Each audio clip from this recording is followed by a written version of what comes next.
বঙ্গোপসাগরে নিম্নচাপের জেরে মঙ্গলবার সকাল থেকেই কলকাতা সহ রাজ্যের বিস্তীর্ণ এলাকায় শুরু হয়েছে বিক্ষিপ্ত বৃষ্টি।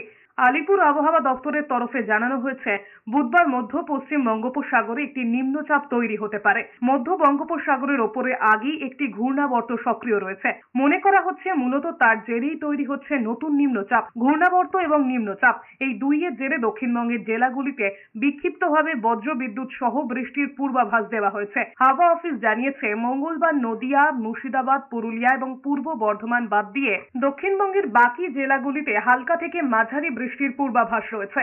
বৃষ্টির পরিমাণ বাড়তে পারে বুধবার এবং বৃহস্পতিবার।